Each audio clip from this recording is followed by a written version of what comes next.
Everyone, उम्मीद है आप सब लोग अच्छे होंगे। मैं Kritika Sharma and welcome to your channel. Students, हमने स्टार्ट किया था क्लास 9 का चैप्टर 9 जो कि आता है आपका force and law of emotion. इसके बारे में हमने फुल डिटेल में डिस्कस कर लिया था, जिसका लिंक आपको डिस्क्रिप्शन में मिल जाएगा। आज हम स्टडी करने वाले हैं इसकी क्या क्या कंसेप्ट करेंगे। Law of motion, first law कर लिया था हमने discuss, second law of motion and third law of motion. So बहुत इंपॉर्टेंट क्लास होने वाली है, सो बने रहिए मेरे साथ इस क्लास में। चलिए स्टार्ट करते हैं। स्टार्ट करने से पहले जो हमने लास्ट क्लास में डिस्कस किया था उसको बारे में डिस्कस करते हैं। हमने डिस्कस किया था फोर्स। फोर्स क्या होती है? जब हम किसी चीज में फोर्स अप्लाई करते हैं तो वो मोशन में आती है, ठीक है। तो मोशन फोर्स होती है, बैलेंस भी होती है, अनबैलेंस भी होती है। बैलेंस फोर्स जब इक्वल है, अनबैलेंस फोर्स अप्लाई होगी तब कोई चीज मूव करेगी, मतलब इक्वल नहीं है, ठीक है। वो डिस्कस किया। लॉ ऑफ इमोशन डिस्कस किया, first law of emotion discuss किया, जिसमें कि जिसे बोलते हैं हम लॉ ऑफ इनर्शिया, कि कोई चीज रेस्ट में है तो रेस्ट में रहेगी, मोशन है तो मोशन में रहेगी, ठीक है। मतलब जब अनबैलेंस फोर्स अप्लाई करवाई जाए तो कोई चीज मोशन में होगी, उसकी वेलोसिटी इंक्रीज करेगी, वो सब कुछ डिस्कस किया था। फिर फर्स्ट लॉ डिस्कस कर लिया, बहुत इंपॉर्टेंट है। सेकेंड लॉ डिस्कस करते हैं। सेकेंड लॉ डिस्कस करने से पहले एक बार फिर से हम फर्स्ट लॉ पढ़ते हैं कि जो फर्स्ट लॉ है आपका, उसमें क्या बोला गया था। जैसे कि आपने फोर्स अप्लाई की, अनबैलेंस फोर्स अप्लाई, कोई चीज मोशन है, उसकी वेलोसिटी इंक्रीज हुई, फिर वो एक्सेलरेशन में आया, ठीक है। वो कंसेप्ट कर लिया। अब देखिए, ऑब्जर्व करना, ठीक है। फोर्स का इस पे बहुत ज्यादा इंपॉर्टेंट करता है। जैसे कि आप मास का भी फर्क पड़ेगा, ठीक है। जैसे कि किसी चीज, कोई ऑब्जेक्ट है, उसका मास कैसा है, क्या चीज है वो, उस पर फर्क पड़ेगा। अब देखिए, जैसे कि अब टेबल टेनिस वाला है, उसकी बॉल कोई हिट करे, ठीक है, खेल रहे हैं, ठीक है। अगर वो हिट भी कर जाए किसी को तो वो इतना ज्यादा डैमेज नहीं पहुंचाएगी, जबकि क्रिकेट की बॉल अगर हिट कर जाए किसी को तो उसको लग भी सकती है, ठीक है। फिर अब और एग्जांपल देखते हैं। जैसे कि अब बुलेट है, बुलेट कितनी छोटी होती है, तो यानी जब उसको स्पीड, अगर बुलेट को ऐसे रखा गया क्या वो मार पाएगी? जबरदस्ती घुसाओगे तब भी नहीं घुसेगी। बट जब उसकी स्पीड, जैसे बुलेट थी, आपने पिस्टल से निकाली तो किसी की डेथ तक हो जाती है। मतलब उसकी वेलोसिटी भी डिपेंड करती है, और उस एक्सेलरेशन कैसे आएगी, और उसका मास भी डिपेंड करता है। अब देखिए, ट्रक है, रोड साइड खड़ा है, किसी को कोई नुकसान नहीं, आप साथ में आगे खड़े हो तब भी नुकसान है नहीं है। बट अगर वही ट्रक मूव कर रहा है, बेशक स्पीड बहुत कम है, फिर क्या होगा? अगर ट्रक मूवमेंट में आया तो वो हिट कर देगा, जिससे कि नुकसान हो जाएगा। इट्स मीन किसी भी ऑब्जेक्ट का मास उसको बहुत डिफाइन करेगा। किसी भी ऑब्जेक्ट का मास जो होगा और वो एक्सेलरेट कैसे हो रहा है, उसका बहुत इम्पैक्ट पड़ेगा किसी भी मूवमेंट के लिए। यही एक्सप्लेन करता है आपका सेकेंड लॉ ऑफ मोशन। किसने दिया था? न्यूटन ने दिया था, ठीक है। न्यूटन ने दिया था। इन्होंने बोला कि मास है किसी ऑब्जेक्ट का, प्लस अगर वो एक्सेलरेशन में है तो मतलब अगर वेलोसिटी, एक्सेलरेशन वेलोसिटी की स्पीड होगी हाई, वेलोसिटी में आ गया तो वो किसी को अलग इम्पैक्ट करेगा। अगर वो स्टे है, मोशन में है, मतलब फोर्स अप्लाई की, अनबैलेंस फोर्स अप्लाई है, तो वो क्या है? वो हिट कर सकता है। तो जो आपका कंसेप्ट आता है जैसे कि वेलोसिटी, एक्सेलरेशन का, तो वो इस चीज को सेटिस्फाई नहीं कर पा रहा है, आपके सेकेंड लॉ को एक्सप्लेन नहीं कर पाया है, तो हम नई टर्म यूज करते हैं, ठीक है। मोमेंटम की क्या यूज करेंगे? मोमेंटम की। मोमेंटम का सिंबल आ गया P। ये कैसे आ जाएगा? ये आ जाएगा आपका mv। m आ गया आपका मास, क्या आ गया? मास। v आ गया आपका वेलोसिटी, ठीक है। क्या मतलब? मास का फर्क पड़ेगा वेलोसिटी, ठीक है। दोनों मिलके उसके मोमेंटम को चेंज करेंगे, ठीक है। तो इसका यूनिट क्या आ जाएगा? देखो, मास का आ गया किलो जूल एंड वेलोसिटी का आ गया मीटर पर सेकंड, ठीक है। वेलोसिटी की थी ना इनिशियल एंड फाइनल, फिर टाइम को मेजर कर लिया सेकंड से, ठीक है। समझ आ गया। मोमेंटम का हमने टर्म ले ली जब आप सेकेंड लॉ ऑफ मोशन को एक्सप्लेन करते हो। अब देखिए, ऑब्जर्व करना, कार है, ठीक है, कार है, अगर उसमें फ्यूल जो है बहुत लेस है, ठीक है, मतलब वो मूव करने लायक है बट वो मूव नहीं कर पा रहा है, ठीक है, तो आप क्या करोगे, आप उसको फिर से फोर्स लगाओगे, ठीक है, फोर्स लगाएगा, पीछे से बोलता है धक्का दो, फ्यूल उसकी मतलब फ्यूल कम है फिर भी आप फोर्स लगा रहे हो, ठीक है, तो आप वो मूव नहीं करेगा बट कंटिन्यूअस जब आप फोर्स अप्लाई करोगे तो कार क्या होगी, मूवमेंट में आ जाएगी। क्या होगा, कार क्या होगी, मूवमेंट में आ जाएगी। इट्स मी कि फोर्स किस डायरेक्शन में लग रही है वो भी डिपेंड करता है। इट्स मीन जो मोमेंटम है आपका उसमें मैग्नीट्यूड, ठीक है, मैग्नीट्यूड एंड डायरेक्शन दोनों पे डिपेंड करता है आपका मोमेंटम। डायरेक्शन क्या है और मोमेंट क्या है, और फोर्स कैसे अप्लाई हो रही है, किस साइड को अप्लाई हो रही है, वो आता है आपका एक्सेलरेशन। तो आपका सेकेंड लॉ यही बोलता है, rate of A change of acceleration of A object depend upon the momentum and force किस साइड को उसकी अप्लाई हो रही है उसके बेसिस पे उसको एक्सप्लेन किया गया है। समझ गए, एक्सेलरेशन का मतलब किसी भी ऑब्जेक्ट का मास क्या होगा, उसकी वेलोसिटी क्या होगी, उस पर डिपेंड करेगा कि वो कैसे अपना, क्या बोल सकते हो आप उसको, अपना रिएक्शन देगा, कैसे वो वर्क करेगा, ठीक है। तो ये समझ आ गया एक्सेलरेशन मोमेंटम का फॉर्मूला, डायरेक्टली पूछ सकते हैं, mv मास किलो जूल मीटर पर सेकेंड। फिर आ गया आपका जो आपकी मोमेंटम आ गई वो डिपेंड करेगी मैग्नीट्यूड पे भी और डायरेक्शन में भी। क्या फोर्स, अनबैलेंस फोर्स अप्लाई कर रहे हो तो कितने टाइम तक, अगर ज्यादा टाइम तक अप्लाई कर रहे हो तो वो कार मूव कर जाएगी। मतलब अगर फोर्स बोलते हैं ना, थोड़ा सा अगर मतलब आप को पढ़ रहे हो, कोई चीज हल्का सा पढ़ रहे हो, समझ नहीं आएगा, थोड़ा और जोर लगा के पढ़ोगे वो कंसेप्ट आपके दिमाग में बैठ जाएगा।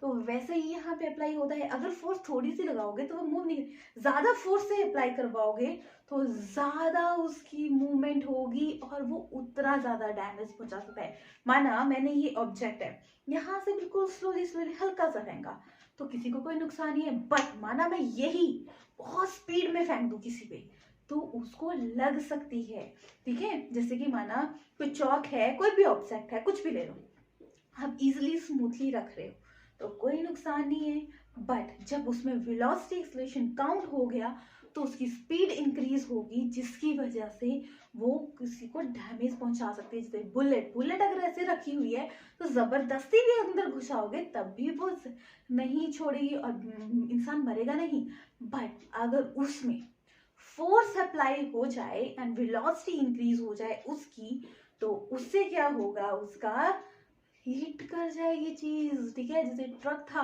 ट्रक नॉर्मल था, मास उसका कांस्टेंट था, बैठा हुआ था, वो उसको कोई नुकसान नहीं है, पर जैसे ही वो वेलोसिटी में आया तो उसने स्ट्राइक कर दिया।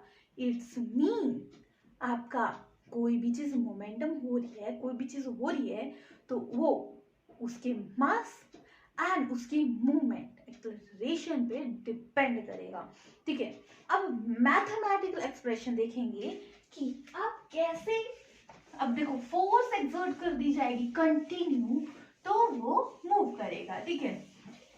तो अब देखो मैथमेटिकल एक्सप्रेशन कैसा होगा, ठीक है, हमने किया मैथमेटिकल एक्सप्रेशन, ठीक है, किसका कर रहे हैं हम, सेकेंड लॉ ऑफ मोशन। कैसे कैलकुलेट करेंगे देखते हैं, ठीक है, अच्छे से समझिएगा। अब फोर्स अप्लाई करवा रहे हो मतलब उसकी मोमेंटम चेंज हो रही है, ठीक है। अगर ज्यादा फोर्स अप्लाई करवाओगे तो ज्यादा अच्छे से बहुत फास्टली मूव करेगा, ठीक है। तो अब माना, अब मास क्या है, मास कांस्टेंट है, ठीक है, जिसको लिख लिया हमने m। फिर माना इनिशियल जो आपकी आ गई, initial velocity u and final velocity आ गई v, ठीक है। अब जब आप इसमें कंटिन्यू फोर्स अप्लाई करते जा रहे हो विद टाइम तो वो मूव करेगी। माना अगर आप किसी को धक्का दे रहे हो, अगर वो मूव नहीं कर रहा है पर कंटिन्यू अगर आपको हिट करते रहते हो तो वो मूव कर जाएगा। ठीक है, तो यहाँ पे क्या सिंबल P होता है, तो P1 आ गया आपका एम वी यू, P2 आ गया आपका एम वी। ठीक है, ये आ गया। कैलकुलेशन करेंगे, देखिए चेंज इन मोमेंटम मतलब उसकी फोर्स दे रहे हैं हम, मोमेंटम चेंज हो रही है तो क्या आ जाए P2 minus P1, value put करेंगे P2 की क्या आ गई M V minus M U, M आ जाएगा V minus you.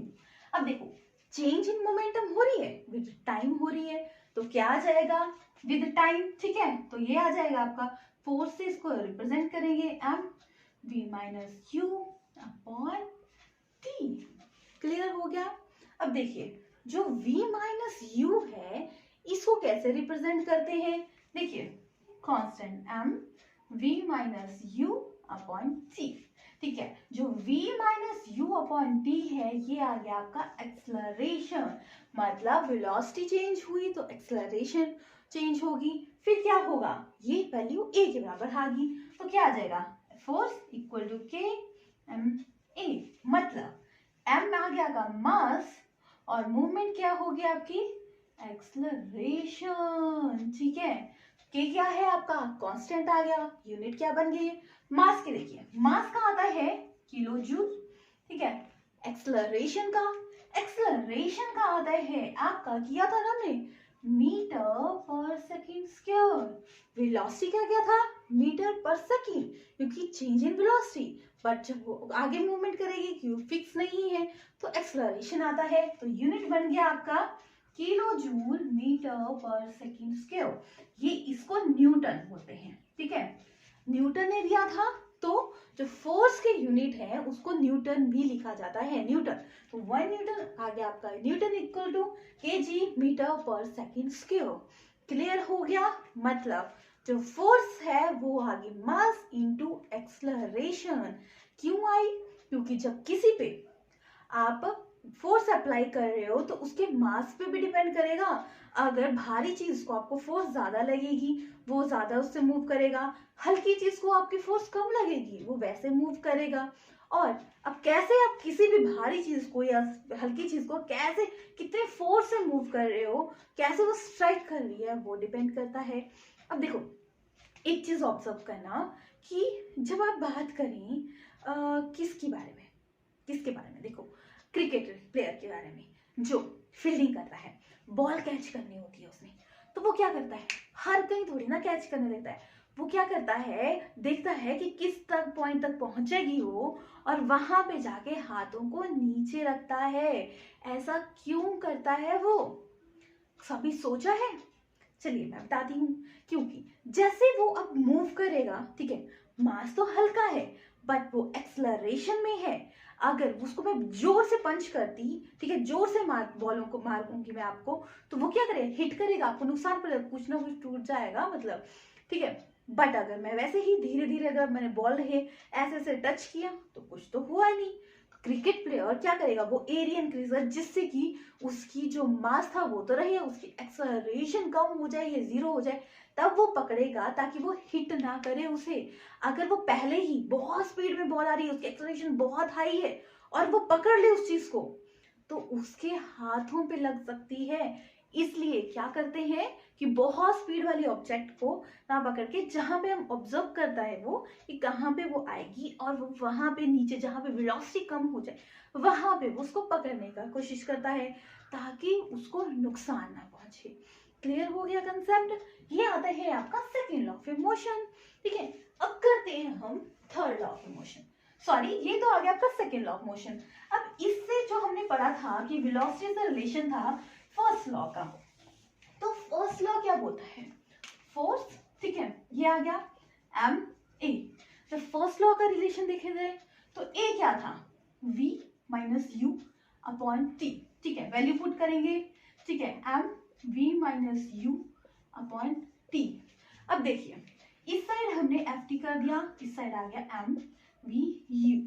Free fall का कंसेप्ट आएगा, देखो माना एफ इज इक्वल टू 0, ठीक है, वी इक्वल टू यू, तब क्या होगा, तब कोई ऑब्जेक्ट होगा जिसका कोई टाइम नहीं है, जिसका कोई इनिशियल एंड फाइनल नहीं है, मतलब वो कंटिन्यू मूव कर रहा है, उसका कोई भी सिस्टम नहीं है, फ्री फॉलिंग हो रही है, ठीक है, यहाँ पे कोई फोर्स नहीं है, कोई डायरेक्शन नहीं है, ठीक है। तो फ्री फॉलिंग का सिस्टम है कि कंटिन्यू फ्लो कर रहा है विदाउट टाइम, जिसमें कोई टाइम ही नहीं है, टाइम नहीं है, इसमें टाइम नहीं बताया कितना टाइम है, कंटिन्यू मूव कर रहा है बिना कुछ बताए, तो उसमें कोई फोर्स अप्लाई नहीं होगी जब कंटिन्यू ही अप्लाई कर रहा है। मतलब अब हो सकता है ना किसी का नेचर ही ऐसा है कि मूव ही करता रहेगा, तो वो फोर्स तो लगेगी नहीं ना उसमें। देखो कोई ऑब्जेक्ट है, कंटिन्यू मूव कर रहा है, आप कुछ नहीं कर रहे हो उसको मूव करने के लिए, तो वो क्या है, टाइम भी जीरो है, क्योंकि वो रेस्ट में है, उसकी एक्चुअल जो उसकी चीज है वो वही है, ठीक है। तो फ्री फॉलिंग में आ जाता है कंसेप्ट। क्लियर हो गया सेकेंड लॉ ऑफ मोशन, और क्या रिलेशन आ गया इसका, फ्री फॉलिंग से फोर्स जीरो हो जाएगी जब u एंड जीरो इक्वल हो जाएगा और टाइम नहीं रहेगा, मतलब कांस्टेंट टाइम से, मतलब कोई भी टाइम है, हर टाइम लगा हुआ है, ठीक है, तो ये जीरो हो जाएगी वैल्यू।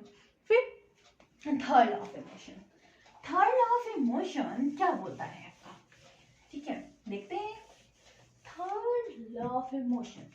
फर्स्ट लॉ क्या बोलता है आपका, इनर्शिया से रिलेटेड है, सेकेंड लॉ एक्सेलरेशन की बात करता है, थर्ड लॉ बात करता है मैग्नीट्यूड एंड कैसे वर्क करता है, मतलब इक्वल एंड अपोजिट रिएक्शन, है ना। आप किसी को बुरा बोलते हो तो वो भी अपोजिट में आपको बुरा बोलता है, तो वही है आपका थर्ड लॉ, मतलब इक्वल एंड अपोजिट रिएक्शन, ये रिएक्शन पे बेस करता है, मतलब जैसा आप रिएक्ट करोगे वैसा सामने से आएगा, मतलब अच्छा पढ़ोगे आज आप तो कल आपको उसका रिजल्ट मिलेगा, ठीक है। तो equal and opposite reaction, it's mean आप जैसा रिएक्शन दोगे वैसा आपको मिलेगा। एग्जाम्पल के थ्रू अब देखिए, ये क्या है, बैलेंस है, ए एंड बी, दोनों में क्या हुआ, एक में भी इक्वल बैलेंस, दोनों में, दूसरे में भी, अपने बी में भी इक्वल बैलेंस, तो वो क्या हुआ, इक्वल हो गया, ठीक है, स्प्रिंग था इक्वल हो गया। बट अगर उसमें अनबैलेंसली कोई चीज, मतलब एक तरफ से मूव करोगे तो वो दूसरी साइड को मूव करेगा, ठीक है, फिर से बाद में ओरिजिन में आ जाएगा, मतलब आप रिएक्शन जो एक्शन करोगे वैसा ही रिएक्शन होगा, तभी बोलते हैं अच्छे एक्शन कीजिए अच्छे रिएक्शन मिलेंगे, अच्छा बोलोगे अच्छा मिलेगा, ठीक है। तो मतलब अब कोई चीज है, रिएक्शन इक्वल कर रहे हो तो वैसे ही आपको रिएक्शन मिलेगा। एग्जाम्पल, आप गन को देखो, गन में जब फायरिंग की जाए, ठीक है, तो क्या होता है, अब आप सोचते होंगे फायरिंग करना इजी होता है, ऐसे ऐसे दबाना है, ऐसा नहीं होता। जैसे फायरिंग करेंगे तो जितना वो मूव करेगा, आगे को अगर पिस्टन जा रही है तो वो बैक साइड को भी आएगी, ठीक है, मतलब जितना उसका एक्शन होगा उतना रिएक्शन भी होगा, मतलब अब एक्शन अगर आप दो रहे हो तो वो उतना रिएक्शन करेगा, ठीक है, मतलब अगर आपने मूव किया वो पिस्टन तो वो उतना पीछे को बैक भी मूव करेगा, मतलब इक्वल एंड अपोजिट रिएक्शन, ठीक है। फिर एक एग्जांपल आता है, आपको पूछती हूँ मैं आपको, रॉकेट, रॉकेट में कौन सा लॉ अप्लाई होता है, रॉकेट में अप्लाई होता है थर्ड लॉ।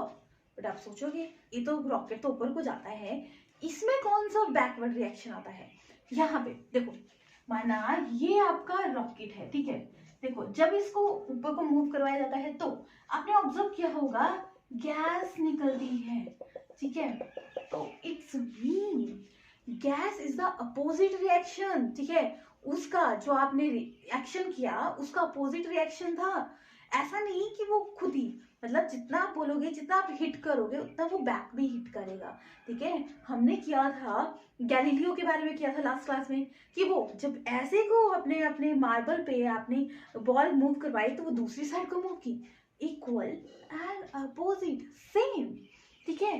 तो मतलब जैसे ये रॉकेट था, वो क्या था, उसने गैस छोड़ी, वो उसका रिएक्शन था, ने एक्शन किया उतना बैकवर्ड रिएक्शन था, ठीक है। अब देखना, ऑब्जर्व करना, आप कभी बोटिंग कर रहे हो, बोटिंग में जब आप बोट से उतरोगे तो आपने माना आगे को जंप किया, ठीक है, तो वो बोट थी, देखो आप यहाँ पे हो, आपने यहाँ को मूव किया, तो बोट थी जो आप जहाँ से मूव किया वो पीछे को मूव करेगी।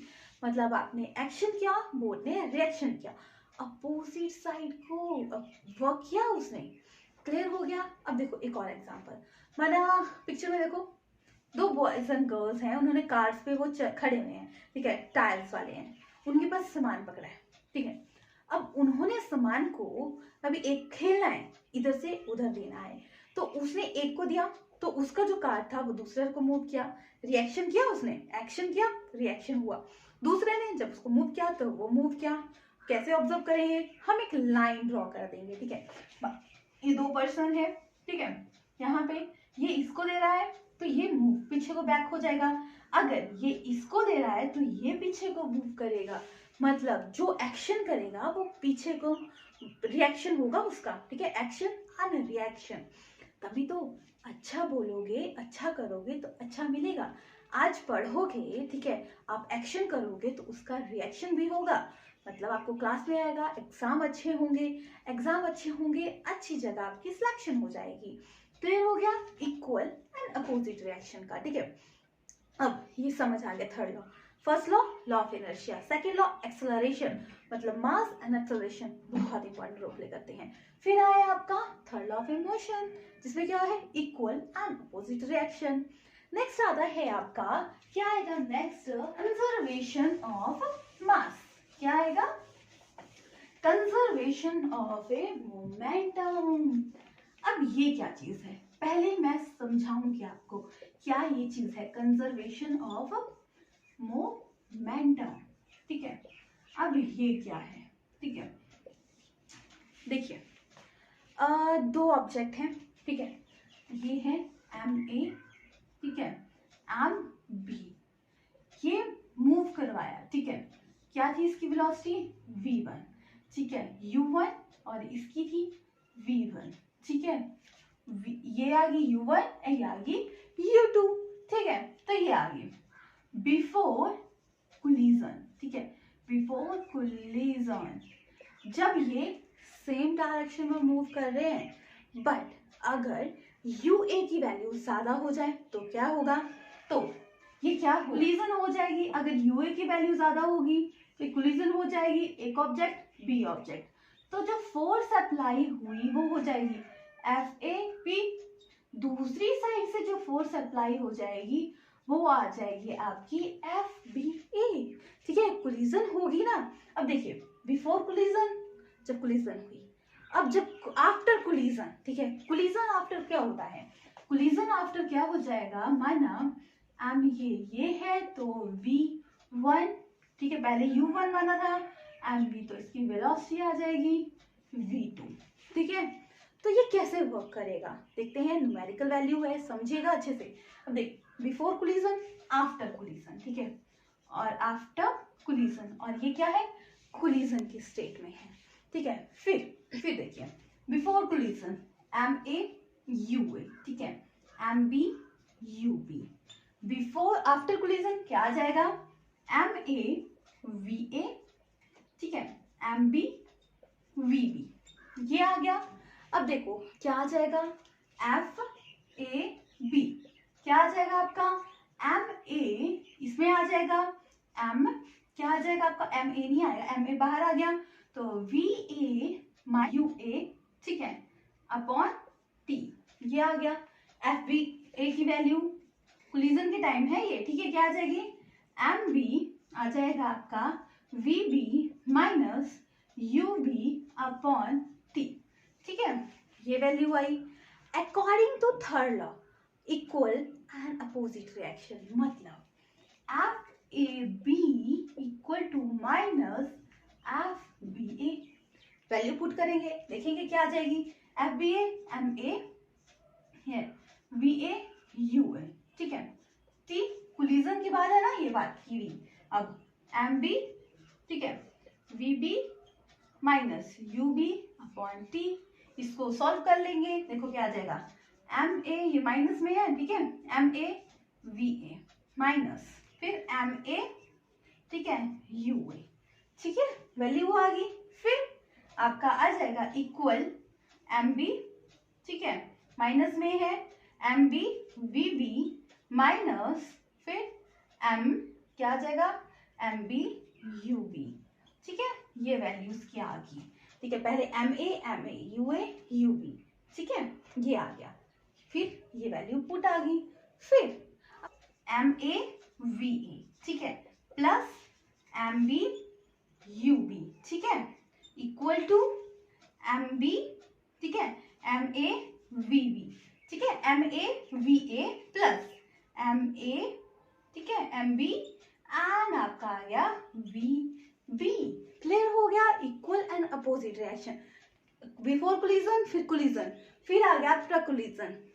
अब देखिए जब आपका जब फोर्स लगाई थी, ठीक है, फोर्स लगाई थी बिफोर कोलिजन हुई, फिर से वो अगेन वापिस आ गया अपनी पोजीशन पे, तो वो आता है आपका conservation of A momentum.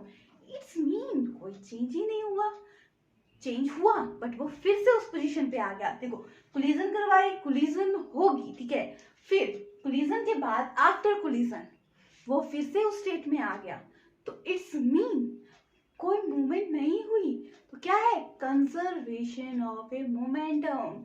Clear हो गया कंसेप्ट, हम इसको नोट डाउन कर लीजिए, इससे आपको क्वेश्चंस आते हैं कि कंजर्वेशन ऑफ मोमेंटम को एक्सप्लेन कीजिए, आपको थ्योरी आ जाएगी, कैसे भी क्वेश्चन आ सकता है, ठीक है। क्लियर हो गया, कैसे करोगे, M A M B U B, फिर आ जाएगा M A V M B V B, ठीक है। इसके साथ होता है आपका चैप्टर कंप्लीट। क्या क्या किया हमने, second law, third law and conservation of momentum. Next class में हम करने वाले हैं इसके इंडेक्स के क्वेश्चन, जो भी न्यूमेरिकल होते हैं वो सारे डिस्कस करेंगे, और उससे नेक्स्ट क्लास में हम करेंगे इसके एक्सरसाइज के क्वेश्चन। सो मिलते हैं नेक्स्ट क्लास में, तब तक please like share and subscribe my channel. Thank you everyone.